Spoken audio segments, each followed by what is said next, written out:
I greci al di là del mare. L'epopea della seconda colonizzazione.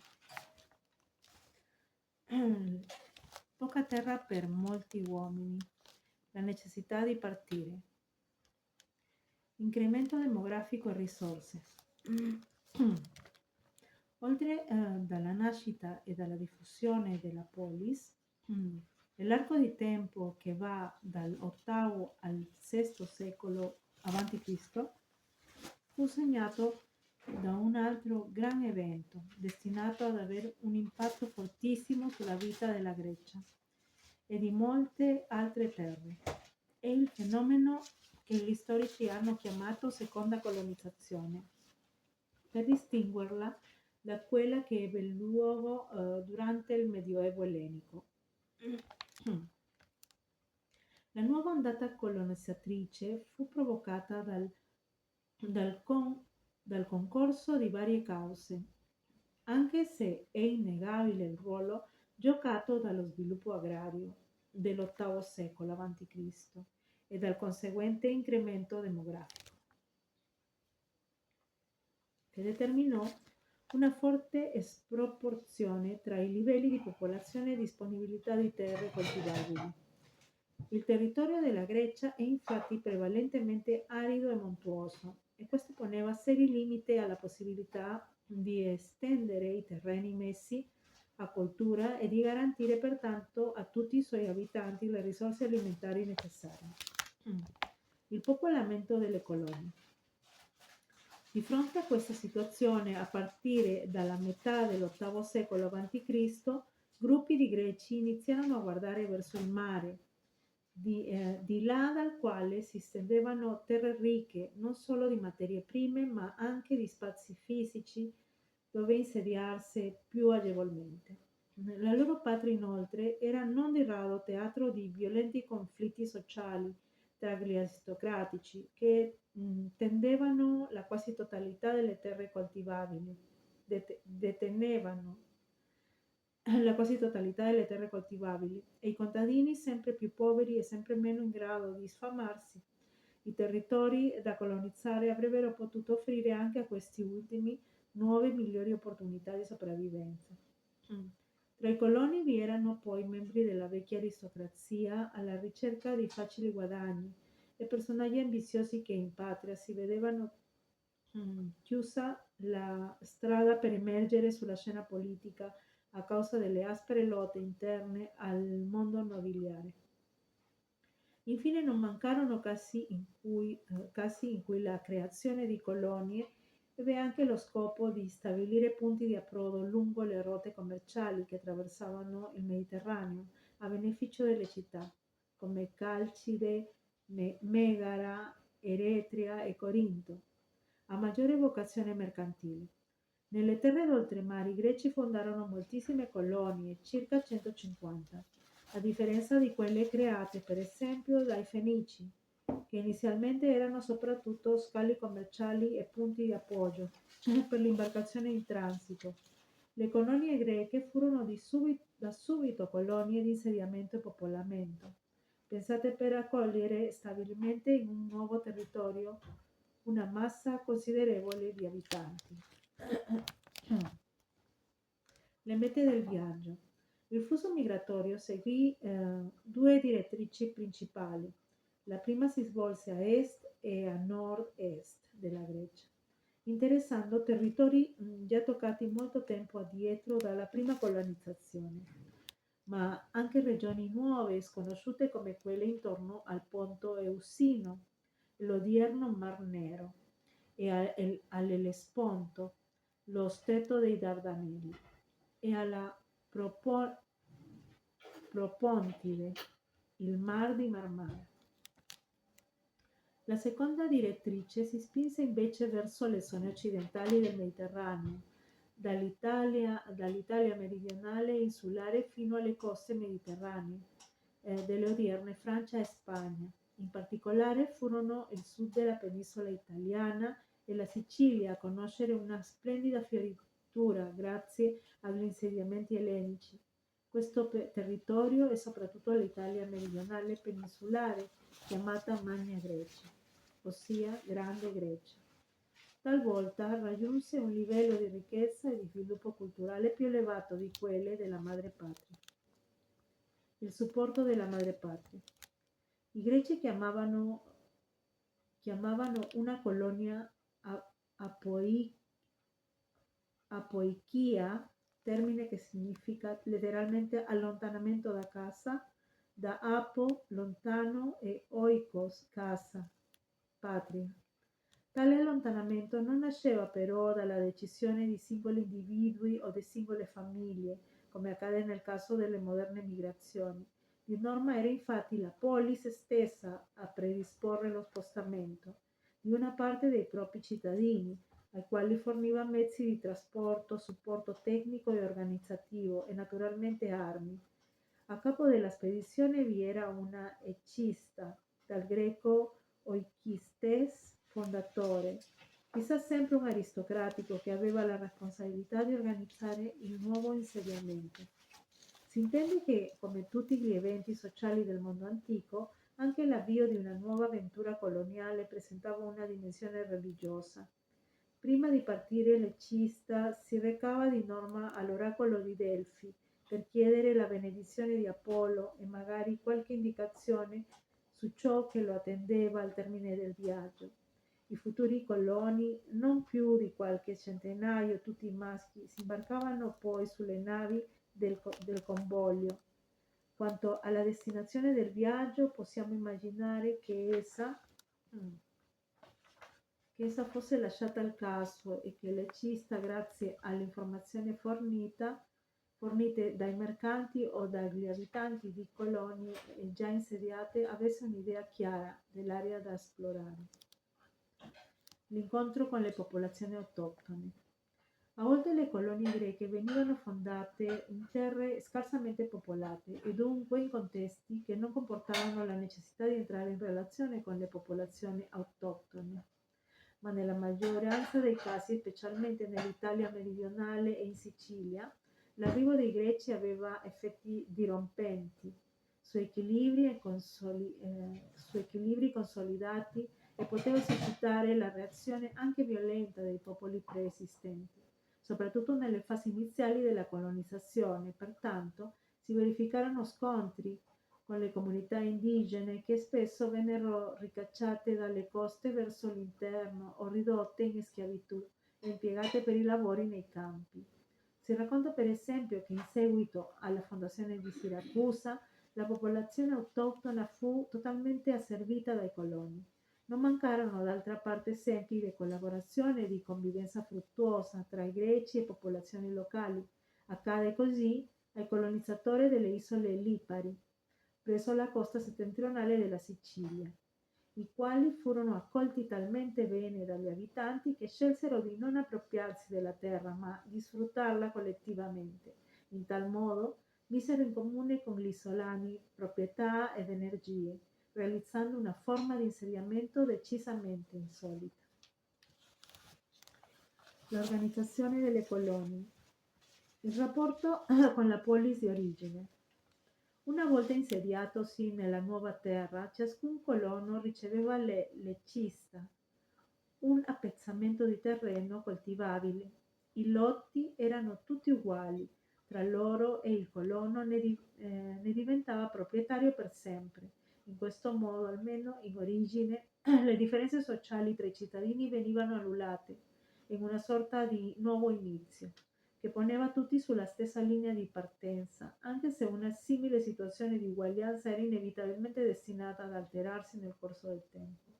D'altra parte la città che i coloni avevano lasciato, detta in greco metropolis, cioè città madre, quindi madrepatria, non veniva mai cancellata dalla loro memoria. Uno dei primi atti compiuti nella nuova terra era infatti la fondazione del santuario in onore degli dei della polis di origine. I rapporti tra colonia e madrepatria restavano saldi dal punto di vista commerciale, culturale e religioso. Le divinità venerate erano le stesse, identici il bagaglio culturale e la lingua. Non è un caso che i coloni potessero addirittura godere della doppia cittadinanza. Tutto questo però non implicava una forma di dipendenza dalla città di origine, come accadrà invece negli imperi coloniali dell'età moderna.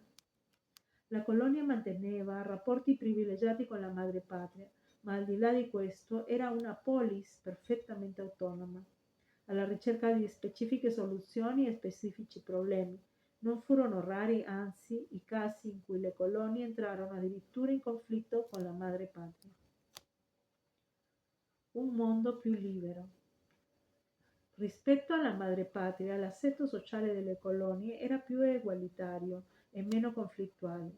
Nelle polesi origini, infatti, uno dei motivi più gravi di ineguaglianza sociale dipendeva dal fatto che il potere si concentrava nelle mani dei grandi proprietari terrieri, mentre nelle colonie tale situazione si verificava in misura assai minore, perché ogni cittadino, come si è detto, teneva almeno in origine una porzione di terra di dimensioni pari a quella degli altri. La vita nelle colonie era insomma più aperta e più libera, contavano meno le gerarchie di sangue e di ricchezza, vale a dire la tradizionale preminenza delle famiglie più illustri, anche se questo non impedì che con il trascorrere del tempo emergessero aristocrazie che cercarono di controllare il potere politico ed economico. Inoltre, la vitalità delle colonie riguardò anche l'ambito culturale. Basti ricordare che fu nel mondo coloniale, per l'esattezza a Mileto, in Ionia, e non nella Grecia continentale, che alla fine del VII secolo a.C. Nacque la filosofia, una nuova forma di pensiero che metteva in discussione la mentalità comune e il tradizionale sapere mitico-religioso. E non è un caso che proprio dalla più antica colonia greca d'Occidente, Pithecusa, provenga uno dei più antichi esempi di scrittura alfabetica, indizio importante del ritorno della scrittura nel corso dell'VIII secolo a.C. Si tratta della cosiddetta Coppa di Nestore, una piccola tazza che deve il proprio nome al fatto di recare incisa nell'argilla una breve composizione di versi aperta dalla dichiarazione «Io sono la bella Coppa di Nestore». Dall'uguaglianza alle leggi scritte.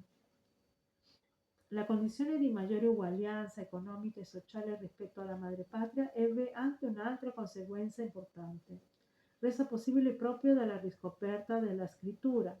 Nei territori delle colonie si cominciò per la prima volta a sentire l'esigenza di stabilire leggi scritte. Fino a quel momento, infatti, il diritto era stato tramandato oralmente e la sua conoscenza era privilegio dei soli aristocratici, situazione che lasciava spazio a vari tipi di abusi.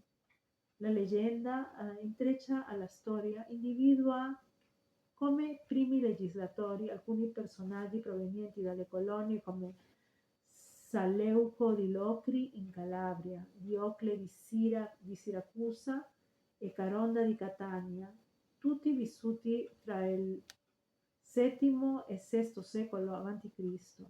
Di quest'ultimo si racconta anche che fu il primo a introdurre una sorta di istruzione obbligatoria a carico della città e aperta ai figli di tutti i cittadini. Le madrepatrie più attive. Non tutte le poleis furono madri feconde nella stessa misura. Atene e Sparta, che divennero le città più potenti della Grecia, non parteciparono in modo significativo alla colonizzazione, perché il loro territorio soddisfaceva il bisogno degli abitanti. Atene non fondò colonie in età arcaica, mentre a Sparta si deve una sola impresa coloniale che condusse alla fondazione di Taranto, fine del VIII secolo a.C., peraltro da parte di individui esiliati perché di nascita illegittima.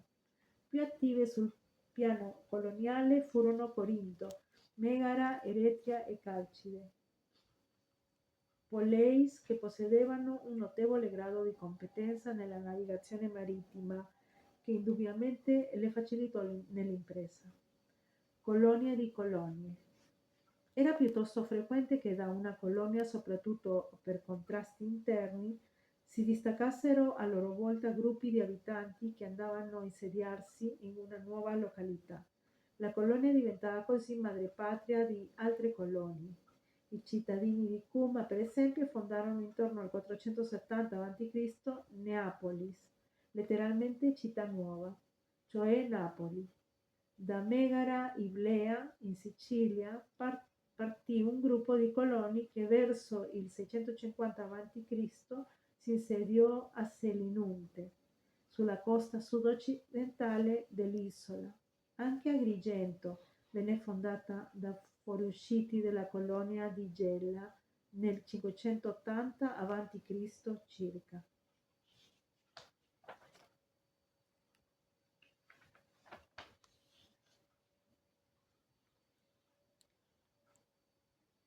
La seconda colonizzazione greca, i luoghi.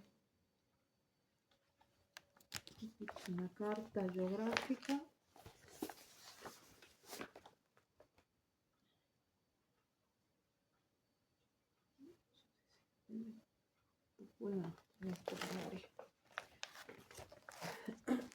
Dice la seconda colonizzazione greca. La carta illustra le direttrici seguite dai greci nel corso della cosiddetta seconda colonizzazione, espressione con la quale si indica comunemente la colonizzazione di età arcaica.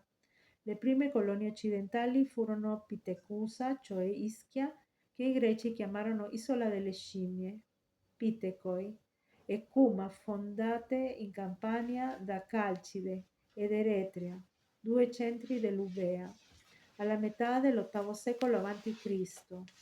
Colonie calcidesi furono poi in Sicilia, Naxos e Sancle, Messina. Sull'altra sponda dello stretto venne fondata Reggio. Metaponto, Sibari e Crotone furono invece colonie achee. La colonizzazione di Siracusa, 733 a.C., che dal V secolo a.C. diventò la più importante polis della Grecia occidentale, fu promossa dagli abitanti di Corinto. I greci non si limitarono alla sola Italia meridionale, ma si spinsero fino al sud dell'attuale Francia, alle coste mediterranee della Spagna e all'Asia Minore e al Mar Nero. La loro penetrazione risultò agevole nelle zone in cui non erano già presenti altre potenze, mentre subì battute d'arresto quando incrociò le sfere di influenza di cartaginesi ed etruschi. Così, per esempio, sulla costa mediterranea dell'Africa, nell'odierna Libia, era spartita fra numerose colonie fenicie. I greci riuscirono a fondare inizialmente soltanto Cirene, metà del VII secolo a.C. circa. Fame di terre, l'ambiente greco e il mondo delle poleis. Rilievi, coste e isole. La Grecia è composta da un'area continentale che occupa la parte meridionale della penisola balcanica e da un ricco sistema insulare, circa il 20% del territorio, che comprende le grandi isole del Mar Ionio, Corfù, Cefalonia, Zante e Itaca, e nell'Egeo, Creta, gli arcipelaghi delle Sporadi, delle Cicladi e il Dodecaneso. Il territorio continentale è per 2/3 caratterizzato dalla presenza di rilievi di natura prevalentemente carsica, che conferiscono al paesaggio il suo tipico aspetto roccioso e brullo. Essi sono intervallati da depressioni irregolari che contribuiscono a creare un ambiente fortemente frammentato. Le pianure sono scarse, limitate per lo più all'area occidentale e attraversate dai fiumi a carattere torrentizio e stagionale. La vicinanza dei monti al mare incide anche sul profilo costiero, che ha uno sviluppo notevole e si presenta molto frastagliato, sebbene in molti punti si apra in golfi, alcuni dei quali anche molto ampi, come i golfi Saronico, di Salonico, Eubea e di Messenia. Territorio e particolarismo. La frammentazione che connota l'ambiente ellenico favorì una spiccata tendenza al particolarismo, ossia al formarsi di numerose realtà politiche indipendenti, le poleis, di cui stiamo parlando nelle pagine di questa unità. in concorrenza reciproca che furono incapaci di dare origine a uno Stato unitario. Tale concorrenza trovò spesso nel mare vitale strumento di contatto, sia umano sia economico, lo spazio in cui esplicarsi. E proprio il mare offrì una soluzione attraverso la colonizzazione alle diffuse situazioni di disagio che fra l'VIII e il VI secolo a.C. attanagliarono numerose città. Fame di terre, contrasti interni e colonizzazione. In un'economia fondamentalmente agricola, quale era quella della Grecia arcaica, infatti la penuria di terreni pianeggianti, unita alla povertà dei suoli, alla scarsità d'acqua e non da ultimo all'incremento demografico, determinò la situazione che la storiografia ha chiamato fame di terre, in greco stenocoria ges. Da essa derivano aspre lotte fra le aristocrazie cittadine, già divise al loro interno dalla competizione per il primato politico e il demos, composto per lo più da piccoli proprietari messi in difficoltà dai processi con i quali le elite dominanti si assicuravano le terre, nonché dalla consuetudine di dividere i fondi ereditari in parti uguali tra i figli, che dava origine a un'eccessiva parcellizzazione della proprietà fondiaria. Proprio al fine di risolvere tale situazione, i greci presero il mare e fondarono nuovi insediamenti, le colonie, lungo le coste del Mediterraneo, in siti la cui scelta non poté prescindere dalla considerazione di aspetti di natura geomorfologica. Acquisire un metodo. Cogliere nessi geostorici. In quale modo la morfologia del territorio greco influenzò lo sviluppo delle poleis? Che cosa si intende con l'espressione fame di terre? Quali sono i legami tra la fame di terre e la colonizzazione greca?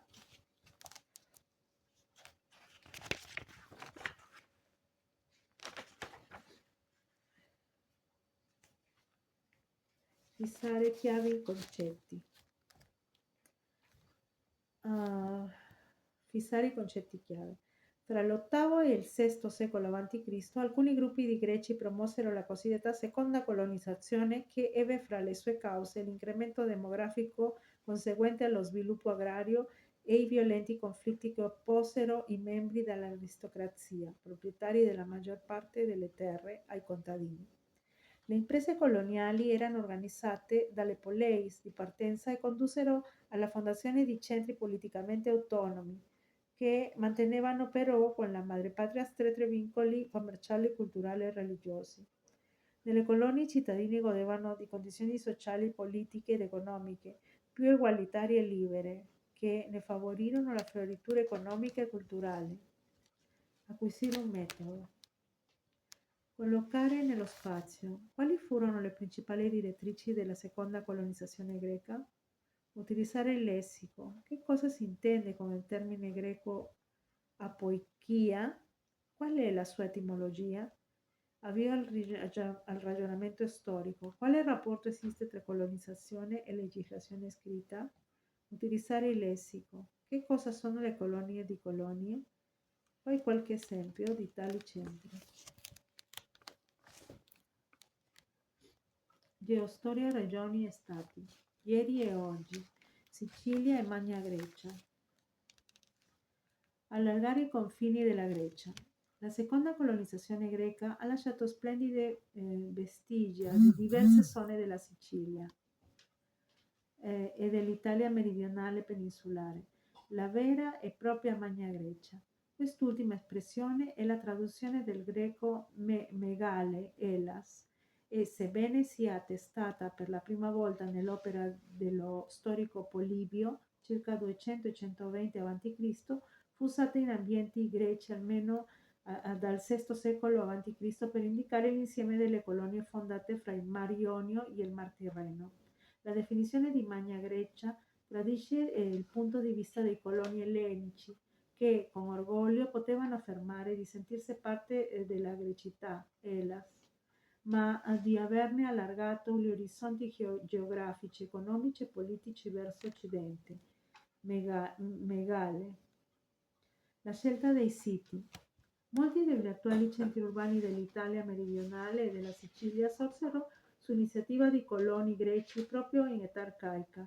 La loro posizione rivela come nella scelta dei siti estrassero in gioco soprattutto considerazioni di natura geomorfologica, quali la facilità e la difendibilità degli approdi, la presenza dei boschi e di terre coltivabili, adatte alle colture praticate nella madrepatria, orzo, frumento, vite, ulivo, e la disponibilità di acqua, sorgenti, fiumi. Un'isola, per esempio, garantiva una buona protezione e se vicina alla costa permetteva il controllo dell'entroterra. Fu questo il caso dell'isolotto di Ortigia, in Sicilia, meta dei coloni corinzi che poi si spostarono all'interno e fondarono Siracusa, destinata a diventare una delle più fiorenti polleis dell'Italia meridionale. La presenza di promontori poteva invece fornire approdi riparati, dove costruire porti sicuri. Fu questo il caso di Taranto, colonia fondata dagli Spartani nel 706-705 a.C. La sua favorevole posizione geografica tra due insenature ne fece in breve uno dei maggiori porti nel Mediterraneo. Per quanto riguarda la presenza di terre per l'agricoltura, grazie alla fertile piana alluvionale in cui è inserita e a cui dà il nome, Metaponto divenne particolarmente fiorente. Le coltivazioni della piana sono ancora oggi fondamentali per l'agricoltura della Basilicata. Colonie, terre ed equità. Tutti questi fattori erano fondamentali anche perché condizionavano l'organizzazione sociale della colonia. Una volta individuato il sito, infatti, l'ECISA doveva procedere alla distribuzione dei lotti di terreno cleroi ai membri della spedizione in parti uguali, perché, come testimonia lo storico Tucidide,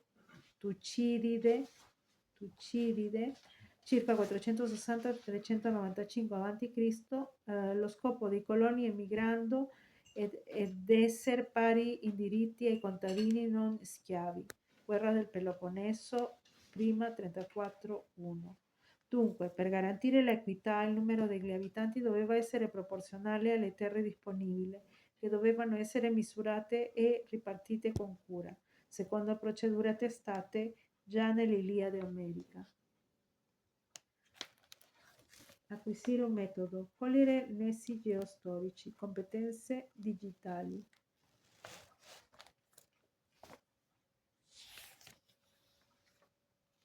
Presentare una presentazione multimediale.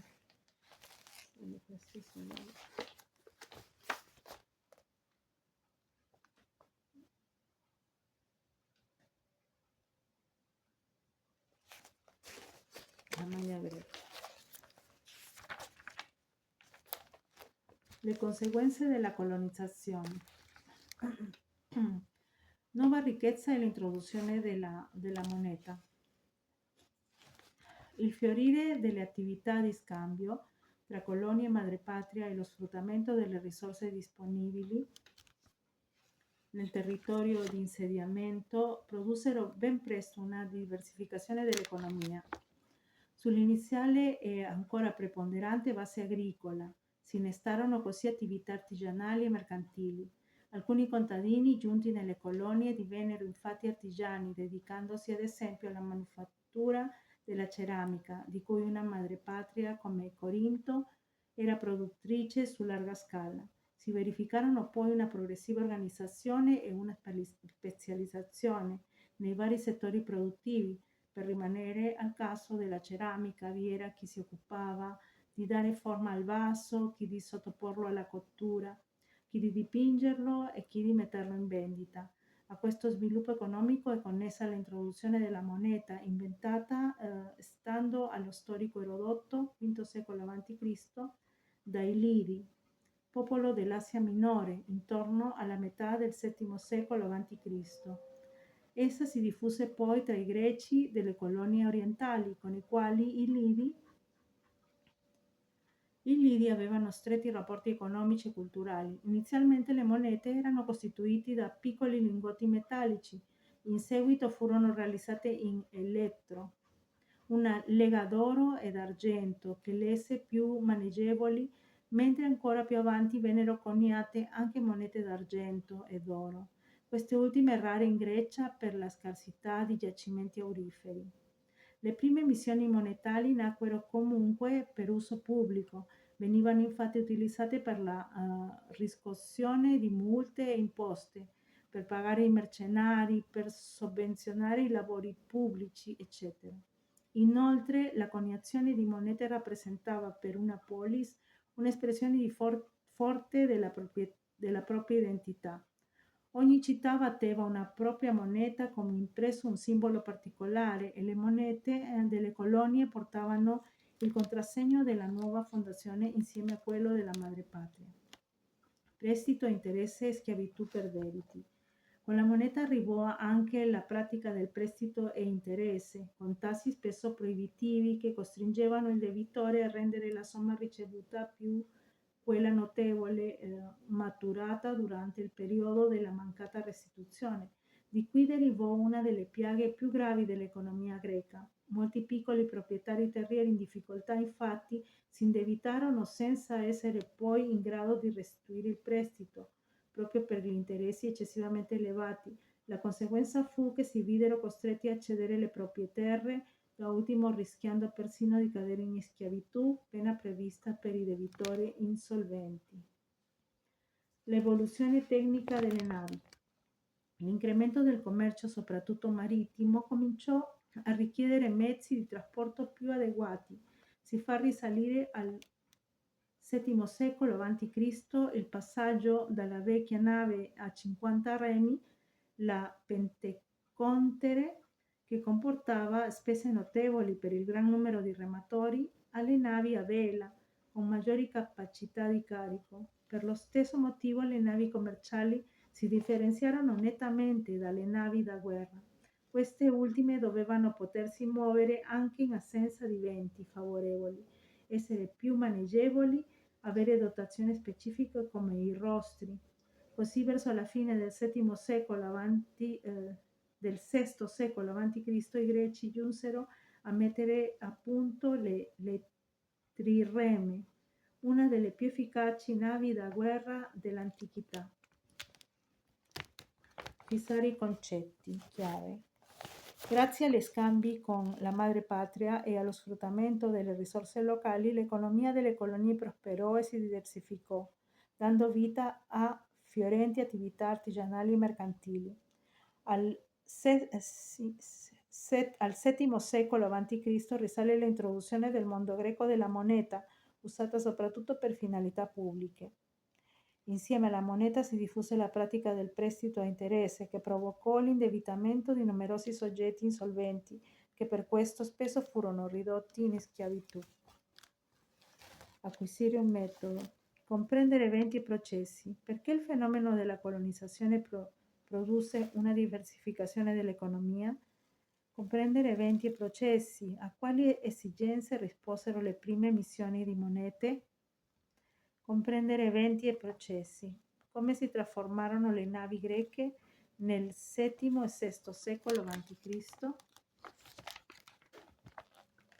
I concetti fondamentali della lezione seconda colonizzazione greca, dall'VIII al VI secolo a.C., causata dalla impossibilità di soddisfare gli aumentati bisogni legati all'incremento demografico, conflitti sociali, finalizzata a fondazione di colonie destinate all'insediamento e popolamento, diretta verso est il Mar Nero e ovest Sicilia e Italia meridionale. È caratterizzata dall'autonomia politica, ma anche stretti legami culturali, commerciali e religiosi con la madrepatria, da cui derivano l'assetto sociale più egualitario, primi legislatori e la vivacità culturale, la nascita della filosofia. Causa un forte sviluppo economico, artigianato e commercio, che rende necessaria l'introduzione della moneta espressione di identità della polis, il prestito a interesse che mise molte persone in grande debito.